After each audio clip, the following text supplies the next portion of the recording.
يا آل طه أنتم نور لنا والشمس منكم تستمد سناها الخير كل الخير عند ولائكم وبكم نجاة النفس حين رداها نفسي تسلم للنبي ولاها المصطفى المبعوث من علياها ولمن بحقه هل أتى قد نازلت وبخيبر تشهد له قتلاها ولفاطم الطهر التي قد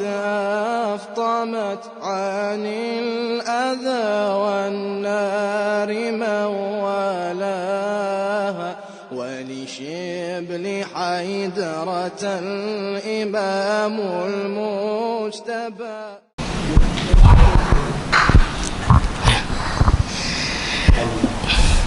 Bismillahirrahmanirrahim. Hamdan lillah wa musalliyan ala Rasulillah Muhammad bin Abdullah wa alihi tayyibin at-tahirin wa ashabihil mayamin. Assalamualaikum warahmatullahi wabarakatuh. Ini malam yang penuh barokah. Saya akan membawakan yang biasa kita laksanakan malam Rebu, yaitu mengenai tawassul. Dan saya akan membawakan dalil-dalil tawassul dari Al-Quran, dari hadis Rasul sallallahu alaihi dan begitu juga dari para a'imah alaihimussalam serta dari sahabat. Jadi kalau orang sudah mendengar dalil-dalil ini, kemudian ada orang mengatakan yang tidak tentang tawassul, berarti mereka ini sudah bertentangan dengan Al-Quran.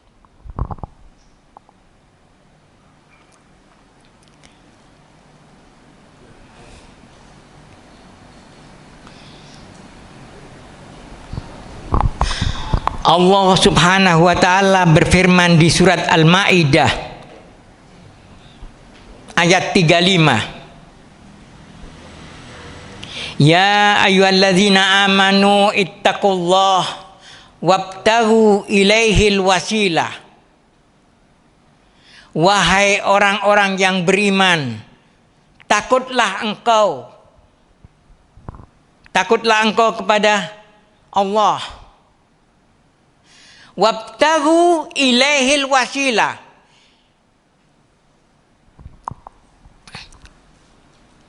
Carilah untuk menuju kepada Allah itu wasilah, perantara. Karena kita banyak dosa. Wasilah harus benar-benar manusia yang memang mereka dekat dengan Allah Subhanahu wa taala. Sebaik-baik wasilah adalah Ar-Rasul sallallahu alaihi. Kemudian Ahlul Bait, A'immah Isna Asyar. Kemudian Aulia wassalihin. Dan terakhir kedua orang tua kita. Kita jadikan wasilah mereka. Semuanya ini. Banyak tuduhan-tuduhan yang tidak masuk di akal oleh orang-orang yang mereka tidak mengerti tentang yang dimaksud tawassul, perantara. Kalau seumpamanya yang seperti kelihatan orang awam, saya berziarah ke orang tua. Pertama kali kita hadiahkan mereka surat Yasin dan lain-lainnya. karena seperti di Sunan Dailami, Ar-Rasulullah Adam sallallahu alaihi wa alihi, beliau bersabda, "Iqra'u mautakum biyasin." Bacakanlah orang-orang yang sudah meninggal di antara kalian ini surat Yasin. Kalau kita diperintah untuk membacakan surat Yasin kepada orang yang meninggal, masukkah itu tidak ada artinya, tidak diterima? Tidak. Setelah itu baru kita jadikan wasilah. Yang paling pertama, tingkat pertama wasilah itu kepada Rasul sallallahu alaihi wasallam. Nanti ada dalilnya, ayat Qur'annya. Jadi kalau saya ziarah ke orang tua, setelah saya hadiahkan bacaan ini semuanya, kemudian saya jadikan wasilah. Karena orang tua itu yang sudah meninggal tidak bisa berbuat atau beramal untuk dirinya, tapi bisa mendoakan orang yang hidup. Wahai kedua orang tuaku, mohonkan, kita jadi wasilah, mohonkan kepada Allah supaya keluarga kita aman, tentram, mawaddatan warahmah di keluarga, rizki melimpah ruah. Itu kita bisa, dan itu akan sampai. Karena diperintah oleh Allah. Wabtagu ilaihil wasilah. Jadi apa saja kita wasilah. Itu pertama. Ayat yang kedua di surat An-Nisa ayat 64. Walau annahum idzalamu anfusahum ja'uka fastaghfirullah wastaghfirlahumur rasul lawajadullah tawwabar rahima. Dan sungguh sekiranya mereka orang yang sudah mendolimi dirinya, mereka datang kepadamu ya Muhammad, ya Rasulullah, datang kepadamu lalu memohon kepada Allah mereka, dan Rasul memohonkan juga ampunan untuk mereka yang mendolimi ini, yang mendolimi dirinya ini, iya, niscaya mereka akan mendapatkan Allah Maha Penerima Tobat dan Maha Penyayang. Jadikan ini Rasul, jadikan. Nanti dalam hadis-hadisnya kita tahu bagaimana. Ayat yang ketiga.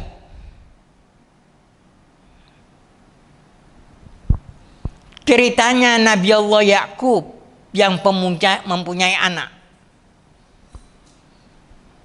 yang banyak, yang mereka minta sama orang tuanya untuk jalan-jalan mengajak Nabi Allah Yusuf, mengajak Yusuf alaihissalam. Sebetulnya berat karena kecintaan Nabi Yakub kepada Yusuf luar biasa, tapi diizinkan. Kemudian ada tujuan tidak baik ke anak-anak ini terhadap Yusuf. Akhirnya sampai yang kita tahu ceritanya, dimasukkan di dalam sumur, kemudian pulang, kemudian di bajunya itu diambil, dikasih darangan kan itu gini.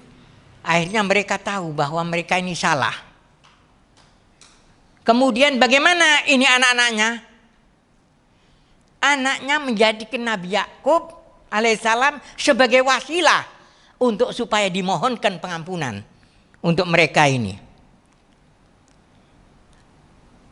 Dalam surat Yusuf ayat 97, qalu, anak-anaknya mereka yang kata, qalu ya abana istaghfir lana dzunubana inna kunna khati'in.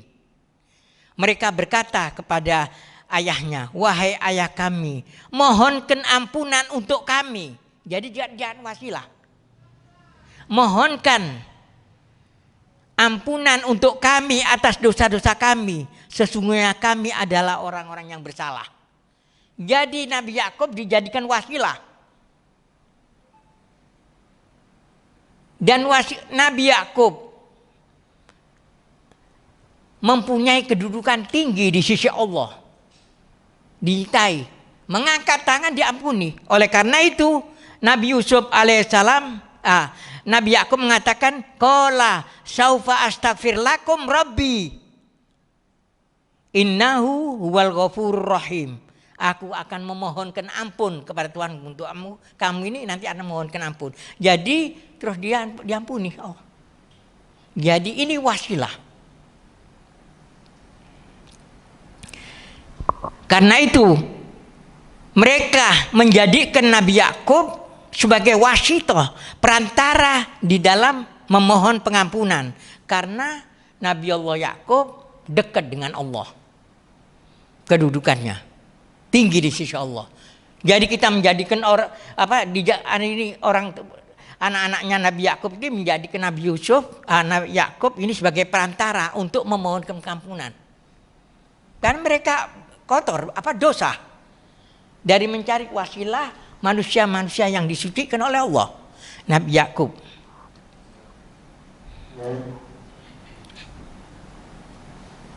Karena itu Nabi Yakub mengatakan, aku akan memohonkan pengampunan untukmu kepada Tuhanku. Jadi dia, ya silah, dia ampuni.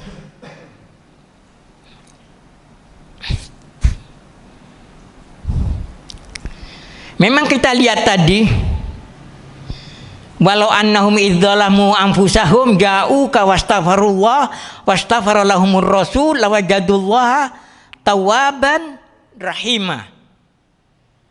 Ayat ini sudah mengisyaratkan diterimanya istighfarnya Rasul yang mohon kepada Allah untuk orang-orang muslimin semuanya yang berbuat salah dosa.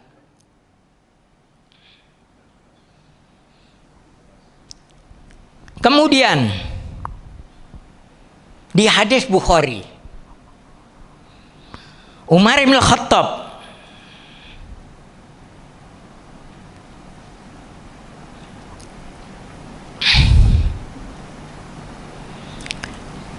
di dalam Sahih Bukhari diriwayatkan bahwa setiap kali Umar bin Khattab mengalami kemarau tidak ada hujan,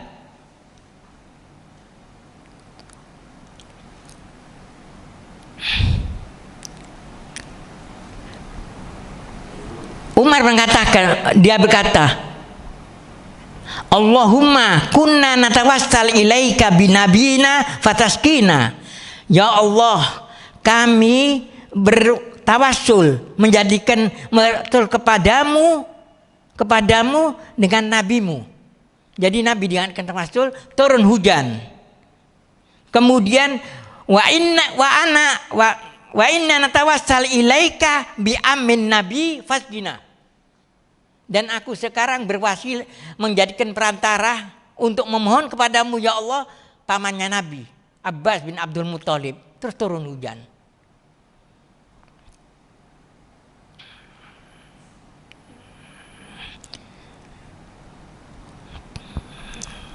Kemudian karena Rasul sallallahu alaihi wasallam qad allama rajulan, Rasul sallallahu alaihi wasallam mengajari satu orang untuk caranya bagaimana untuk dia ini bertawassul. Kemudian Rasul sallallahu alaihi wasallam mengajari, katakanlah Allahumma inni as'aluka wa tawassalu ilaika binabiyika nabiyur rahmah. Aku memohon, ya Allah, sesungguhnya aku memohon kepadamu dan saya bertawassul kepadamu ya Allah dengan nabimu yang nabiyur rahmah. Kemudian ya Muhammad. Nah ini mulai. Ya Muhammad, ya Rasulullah, inni atawassalu bika. Wahai Muhammad, ya Rasulullah, aku bertawassul kepadamu. Ila Rabbi, kepada Tuhan. Jadi menjadikan Rasul sebagai perantara. Fi hayati, fi hajati, dalam hajat-hajatku. Lilat tagdiyali, supaya dikabulkan. Kemudian dikabulkan.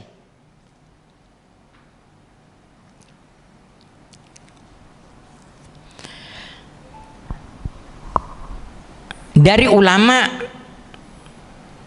yaitu Abu Ali Al-Khallal, dan ini orang tua dari Syekh Mazhab Hambali. Dia berkata, haitsu qol ma hammani amrun qasatu Gobru Musa bin Ja'far alaihissalam. Ini ulamanya mazhab Hambali, dia berkata kalau aku ada sesuatu keperluan, umpamanya urusan apa-apa saja, aku langsung mendatangi kuburannya Imam Musa al-Kadzim. Fatawassaltu bihi, aku jadikan Imam Musa al-Kadzim ini sebagai perantara. Wa illa syahalallahu li ma uhib. Allah memudahkan apa-apa yang aku inginkan. Dan ini merupakan sesuatu bahwa bertawassul itu memang dianjurkan, baik oleh Allah di Al-Quran ada, hadis ada, sahabat juga ada, dan ulama-ulamanya juga ada.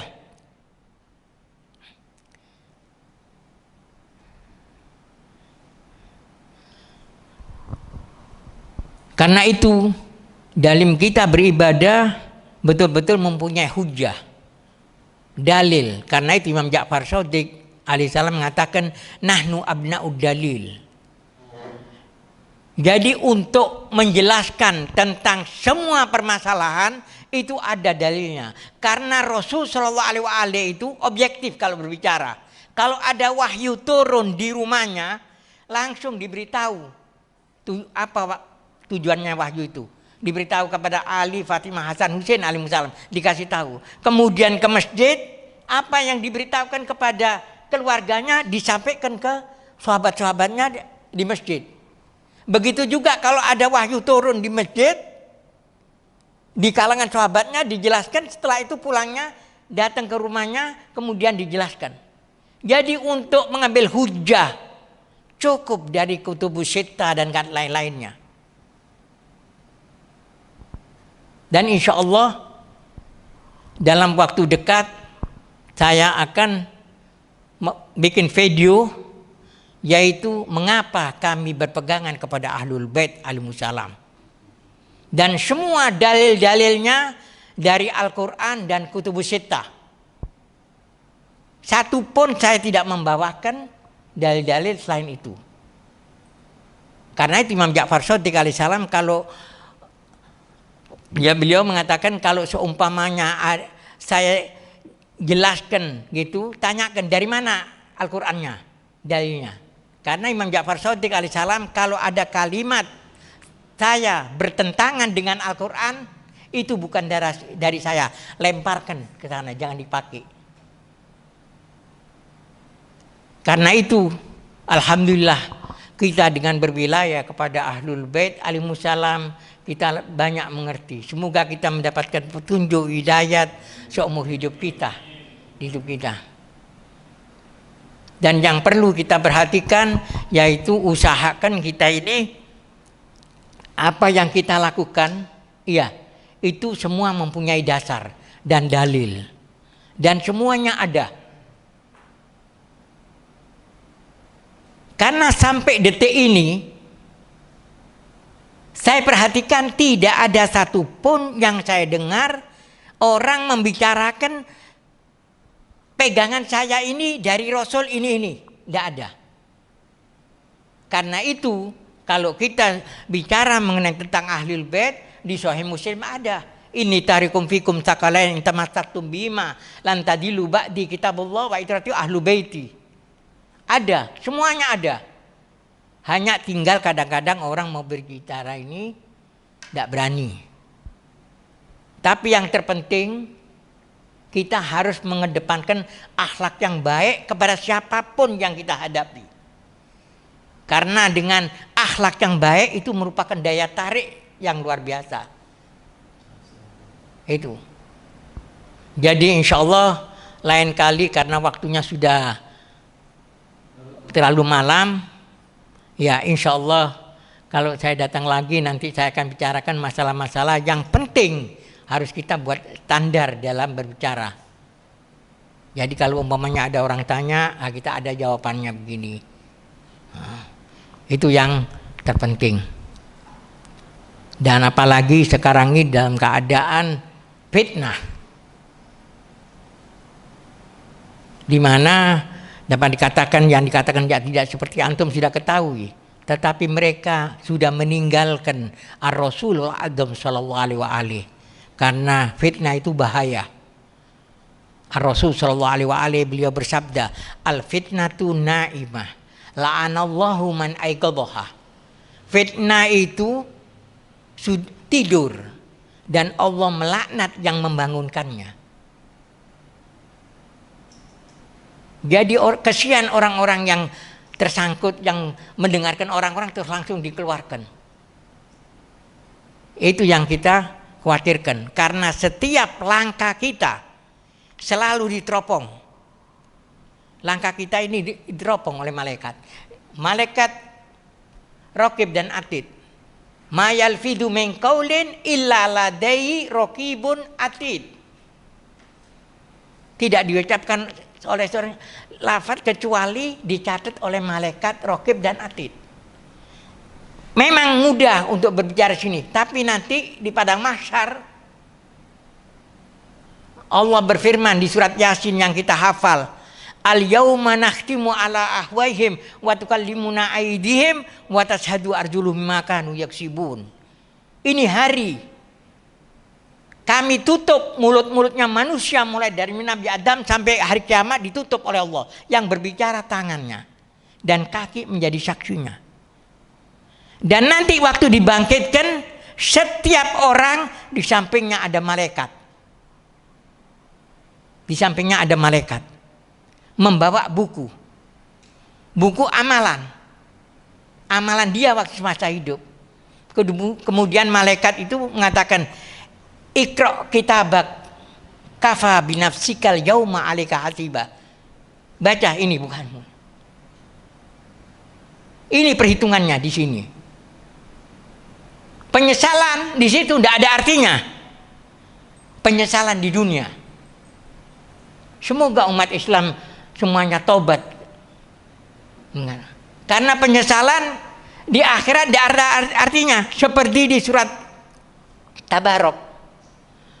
Qalu mereka ini mengatakan di padang mahsyar gitu. Wa qalu law kunna nasma wa naqilu ma kunna fi ashabis sa'ir. Sekiranya dulu kami mendengar nasihat-nasihat yang baik gini, kemudian guna akal untuk berpikir. Qalu law kunna nasma wa naqilu ma kunna fi ashabis sa'ir. Tidak mungkin kita masuk neraka jahanam yang apinya nyala-nyala. Fa'tarafu bidzambihim.